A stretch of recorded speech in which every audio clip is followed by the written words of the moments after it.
Иако околу собранието се воспоставува безбедносна зона, сепак булеварот и улиците околу собранието остануваат слободни.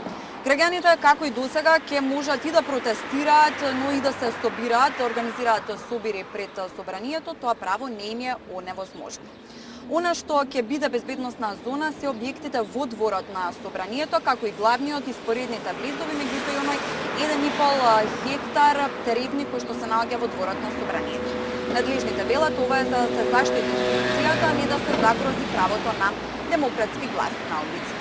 Целта на законот е да се заштити законодавниот дом од градење на приватни објекти во склоп на институцијата, како што беше предвидено да се гради катна гаража, вели координаторот на пратеничката група на ВМРО-ДПМНЕ. Просторот околу собранието да остане само на собранието. Сега, зошто е даден насловот безбедносна зона на собранието? Очигледно тоа е начинот за да се одбележи целиот простор кој што треба да постои околу собранието, а кој што треба собранието да го има во своја собственост, за да може сам да ги реализира проектите кои што се предвидени таму. Постапката за донесување на овој закон воопшто не е итна, смета координаторот на СДСМ Оливер Спасовски.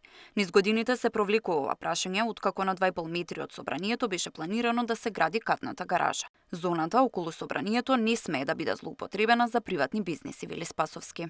Со денот на конституирање на овој законодавен состав, на парламентарен состав, веќе започнаа со оградување на просторот за да се гради катната гаража. И тоа апсолутно не може во ниту една нормална држава да се дозволи на 2,5 метри до собранието да имате приватен собственик на катна гаража која што ќе се гради до објекти кои што се од витален и национален интерес. И пратеникот од Европски фронт Блерин Беџети вели дека заеднички се договориле за овој закон за сосема други цели, а не да се ограничуваат протестите.